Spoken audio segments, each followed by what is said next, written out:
Hello guys, welcome. Collective reading tayo ngayon. Be open-minded po, hindi po halos lahat makaka-resonate kaya piliin nyo na lamang.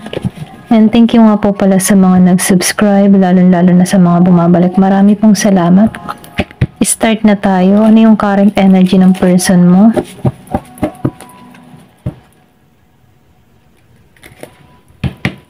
Ano yung current energy ng person mo?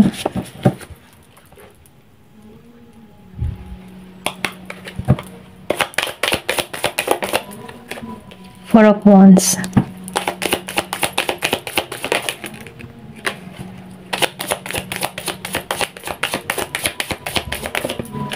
Meron dito the Sun. Eight of Cups. Meron ditong Ace of Swords.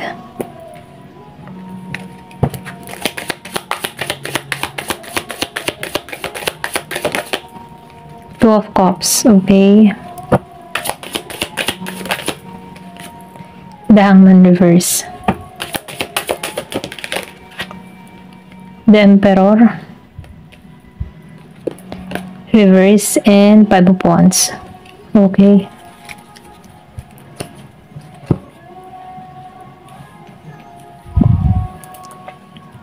Meron ako nakikita ditong Aries, Leo, Sagittarius, Scorpio, Cancer, and Pisces, Gemini, Aquarius, and Libra.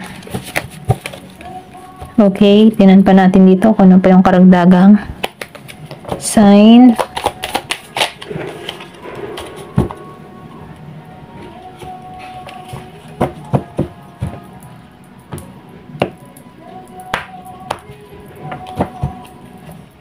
Give me the message. Meron ka ditong Four of Wands and the Sun. Nag-feel ko dito, no? Meron dito tagumpay. Okay. Meron ditong kagalakan, kasiyahan. Nakikita ko rin dito yung pagkikita. Meron ditong tutungo sa bahay mo. Nag-feel ko dito na meron kayong anak nito. Okay. Meron bibisita sa inyo. Kung nasa LDR situation ka, may pagbisita to. Or kung meron sa inyong separation, may pagkilos to. Okay? Nakikitaan ko dito yung 11-11. Kung madalas mo makita yung 11-11, nagpapahiwatig ito na patungo to sa'yo. Ito yung sign, okay? Meron ako nakikita dito yung Year of the Horse. Ayan.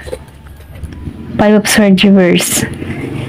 Nakikitaan ko dito yung katapusan ng conflict. Nag-iisip to. Nakikitaan ko dito, no, ipaglalaban ka nito, or pwede rin sabihin na ipaglalaban niya dito yung kanyang nararamdaman sa'yo. Kumbaga, nakikitaan ko rito na meron itong mga pinaplano dito sa Five of Swords.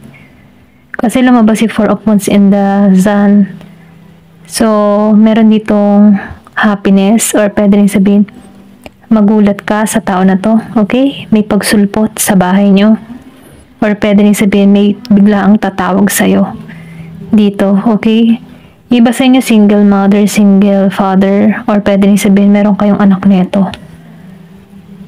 May makikipagkasundo dito sa Five of Swords reverse. Okay, ito lang nakikita ko. Meron ditong Gemini, Aquarius, and Libra, Aries, Leo, Sagittarius. Then Ace of Cups. And Ace of Swords and Seven of Pentacles. Yung iba sa inyo, no, nakikitaan ko dito na may lungkot na nadarama. Okay, may nasayang. Andun pa rin yung emotion. Kumbaga, nakikitaan ko dito na may nagre-regret or may nanghihinayang sa connection na to. Okay? Andun pa rin yung feelings ng person mo. Meron tong mga nilihim sa'yo dito sa Eight of Cups. Meron ditong nasayang. Kumbaga, sana malago na yung connection, pero meron ditong nawala. Kumbaga, nagkaroon dito ng 50-50 sa sitwasyon na, no, sa connection na to. Pero ganun pa man, dito sa Seven of Pentacles, Meron dito, no, nagpaka-busy na lamang sa kanyang trabaho. Nagpaka-sipag yan. Kumbaga, pinagtuunan mo yung sarili mo dito. Dito sa Seven of Pentacles and Ace of Swords. Alam mo yung tipo na napag-aralan mo, kontrolin yung sarili mo. Napag-aralan mong disiplinahin yung sarili mo dito sa Ace of Swords. Kasi nagiging ka ditong matalino. Kumbaga, grounded ka dito. Ito na-feel ko. Kasi marami kang kayang may offer sa kapareha. Okay? Kaya lang, dahil meron ditong nasayang, maybe sa experience mo, kasi meron ditong tao na nangihinayang sa connection na to. Dito, no, ito yung naging resulta mo para sa iyong sarili. Mas lumago ka. Kasi nakikita ko dito yung paglago mo. Then, nakikita mo na yung mga resulta ng ginagawa mo. Nagpapakabisi ka, nagpapakasipag ka. At yung sa pagpapasipag mo, yan. Sa pagiging mong masipag, kumbaga. Nakikitaan ko dito na nakikita mo na yung resulta. Maybe yung trabaho mo, or pwede rin sabihin na meron pang mga ginagawang proyekto na nakikita mo na yung resulta para rito. Kasi dito sa Ace of Swords, nagiging kang matalino eh. Okay? Meron kang mga pinagpasyahan. Or pwede rin sabihin dahil dito sa Eight of Cups, merong panghihinayang ka din. Pero natanggap mo dito, meron lungkot na nadarama dito sa Eight of Cups. Kaya lang, nakikitaan ko dito na mas tinulungan mo din yung sarili mo para makaalis dito sa ganitong karamdaman, yung ganitong pakiramdam, yung lungkot. Ito lang yung nakikita ko. So ngayon, meron din ako nakikitang mensahe, good news na parating sa'yo. Okay? Two of Cups and the Hangman reverse. Three of Cups reverse. So, yung iba naman sa inyo, Scorpio, Cancer, and Pisces. Yung nakikita ko sa part na to, no? Nakikita ko dito na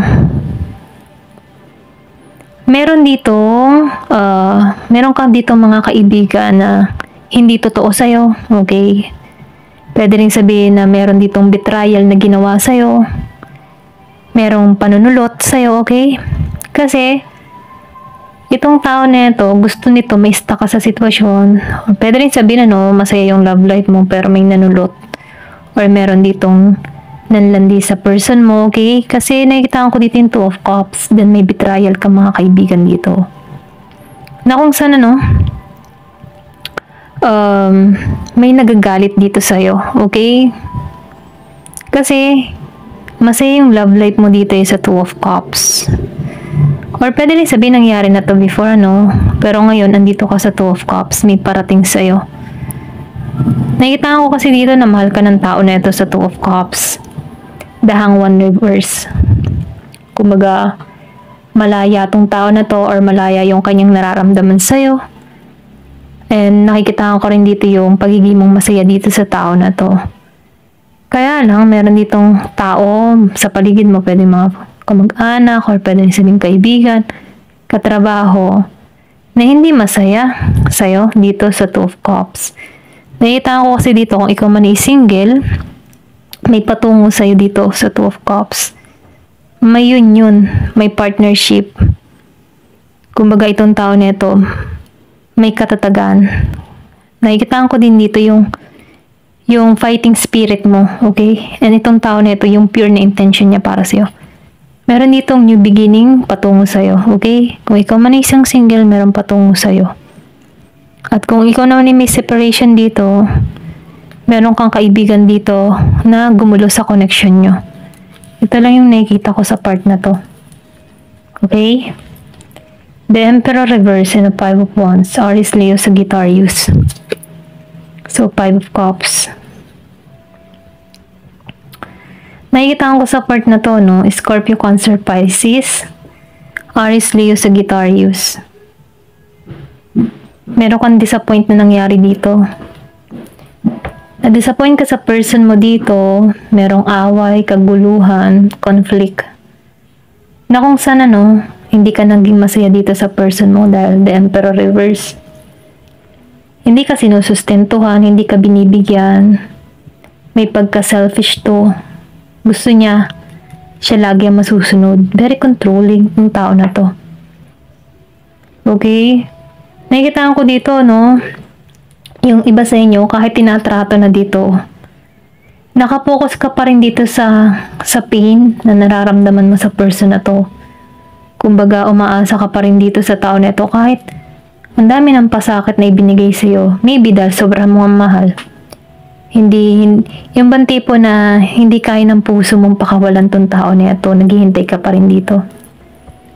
Kahit na-disappoint ka na, dito, nafe-feel ko dito yung iba sa inyo umaasa, hindi halos lahat ha. Pero ganun pa man, sinasabihan ka dito na huwag kang malungkot.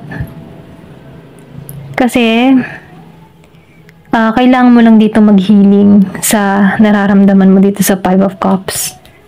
Kasi meron ditong kaguluhan may away. Na-disappoint ka dito. Okay? Yung iba sa inyo. Knight of Swords reverse. So, nakita ko rin dito, meron ka ditong tao na irresponsable. Okay? May kadiling kang ganun. Kaya ka nahihirapan dito. Maybe iniwan ka nito na walang-wala. Or kung meron kung asawa mo to or ka-live-in partner pero may anak kayo, hindi nito binibigyan ikaw para sa bata. Hindi kanya, kumbaga, yung pagiging responsible bilang isang ama or ina, hindi nagagampanan ng tao na ito. Okay? Ito lang yung nakikita ko. The Magician reverse. Yung person mo, masyado siyang trickery.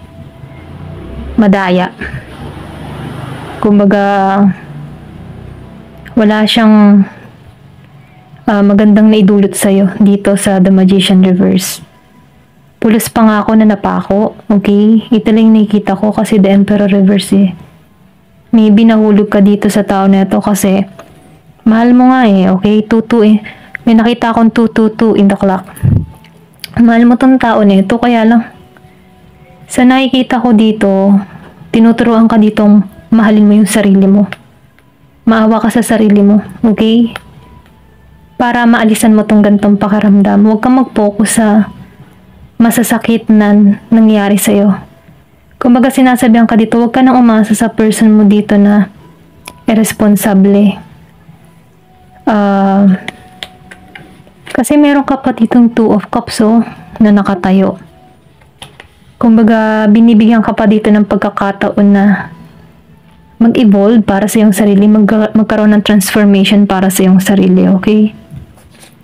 So that, lumabas ang death. Binibigyan ka ng pagkakataon dito. Kasi may new beginning, di ba yung sinabi ko kanina may 2 of Cups pang nakatayo dito. Meron pa dito new beginning sa'yo. Sinasabihan ka ditong i-let go mo na yung nararamdaman mo. I-let go mo na tong tao na ito. Kasi yan yung nagpapa-stuck sa'yo para sa sitwasyon mo. Mainam naman tulungan mo yung sarili mo. Mag-healing ka. Tapusin mo na yung connection mo dito kasi sobrang bigat ka na dito, okay? Kumbaga, pinakikita na sa'yo dito na hindi ka tinatrato nito ng hindi maganda. So, sinasabihan ka dito, kailangan na ng pagbabago. Kailangan ng ayusin yung sarili mo. I-let go mo na tong past mo. Kasi meron pang magandang naghihintay sa'yo dito. So, lumabas ang 2 of Cups. Diba? 2 of Cups. Then 5 of Cups. Nawala to. Pero andito pa yung 2 of Cups nakatayo. Confirmation. Tumayo yung 2 of Cups. Kaya sinasabihan ka dito, ang payo sa'yo dito, love yourself. Mahalin mo yung sarili mo. Kasi once na minahal mo yung sarili mo, ibibigay to new beginning para makapasok tong deserve mo. Okay? Huwag kang magpa-stuck dito sa nagbigay sa'yo ng pasakit. Kasi pulos, hirap yung naramdaman mo dito. Kung makikita mo sa 5 of Cups. Umiyak ka. Knight of Swords. Itong tao mo irresponsible. Mahilig mag-tricks. New beginning, Two of Cups. Kailangan itong matapos. I-let go mo na. Then Two of Cups. Para may dumating sa yung new energy na pupuno sa'yo.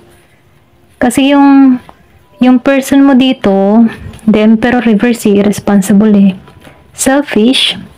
Sarili lang niya iniisip niya. Ikaw, lumuluha ka oh. Kaya tinuturuan ka dito, love yourself. Mali mo yung sarili mo. I-let go mo to. Tapusin mo na yung cycle mo na makapasok tong si Two of Cups para sa'yo. Ito yung naghihintay sa'yo, Two of Cups. Okay? Ayan. Ayan lang yung nakikita ko.